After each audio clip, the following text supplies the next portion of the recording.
మహాపరిశుద్ధుడైన యేసుక్రీస్తు నామములో మీ గ్రామానికి మీ అందరికీ వందనాలు శుభాలు తెలియజేస్తామండి.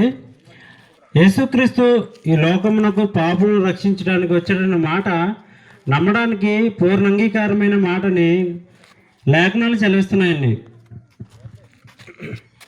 ప్రేమైన గ్రామస్తులారా, ఆ మాట ఎందుకు నమ్మాలి అని అంటే, దేవుడు సత్యవంతుడు కనుక సత్యమునే చెప్పుచున్నానని యేసుప్రభు వారు అన్నారు.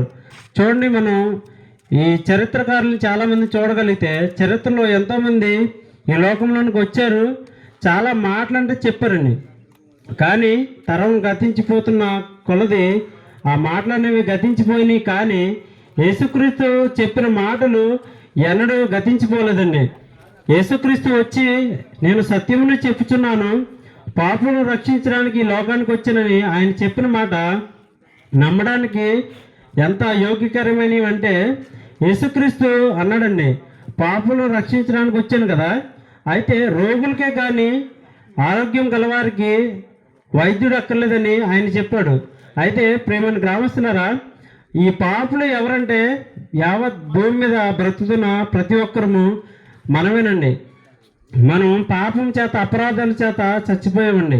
యేసుక్రీస్తు మాత్రమే తన పరిశుద్ధ రక్తాన్ని చిందించి ఈ లోకంలో మానవాళిని కాపాడడానికి ఈ దైవ మహిమను విడుచుకుని యేసుక్రీస్తు వారు దేవుడై ఉండి మానవులను రక్షించడానికి ఈ లోకానికి మానవ శరీరాన్ని ధరించుకుని ఈ లోకానికి వచ్చారండి. కనుక ఆయన మాత్రమే నమ్మాలి. ఎందుకంటే చూడండి, మన పూర్వకాలం నుంచి కోళ్ళ యొక్క, ఎడ్ల యొక్క, గొర్రెల యొక్క రక్తాన్ని మన పాపాల నిమిత్తం, లేదంటే మేకల మీద, గొర్రెల మీద మన అపరాధాలు, మా పాపాలను మోపి మనం రక్తాన్ని చిందిస్తామండి.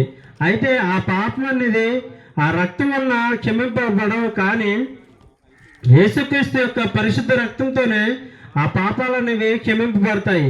అందుకే ఆయన నా మాటలు విని నా మాటలందు విశ్వాసం ఉంచిన వాడు మరణంలో నుంచి జీవంలోనికి దాటి ఉన్నాడని లేఖనాలు సెలవిస్తున్నాయి.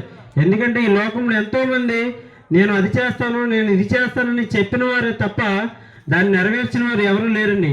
యేసుక్రీస్తు మాత్రమే పాపం రక్షిస్తానని ఆయన ఈ లోకానికి వచ్చానని మాట చెప్పాడు. ఆయన నెరవేర్చాడు.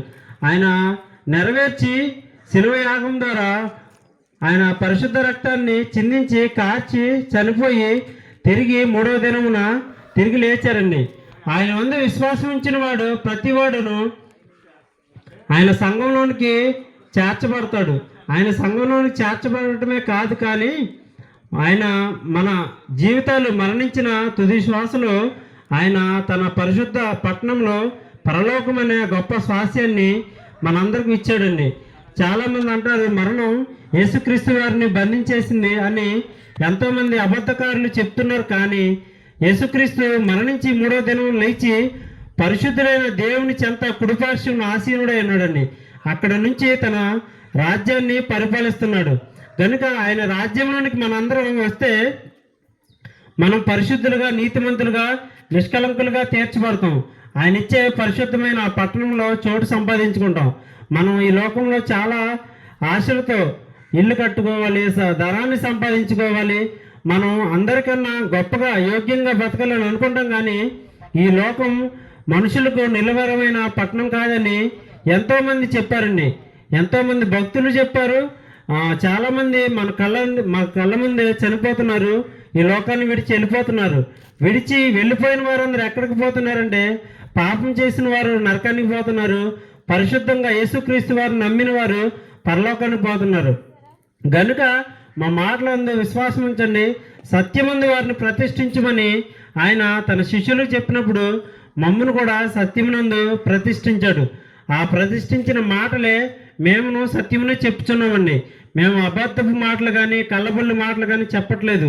ఎందుకంటే మరణించిన తర్వాత ఏమవుతుందని ఏ ఒక్క మానవుడు చెప్పలేదు, చూడలేదు. కానీ యేసుక్రీస్తు వారు మాత్రం మరణించిన తర్వాత గొప్పదైన లోకం ఉంది, అదే మహిమ లోకం, పరలోకం.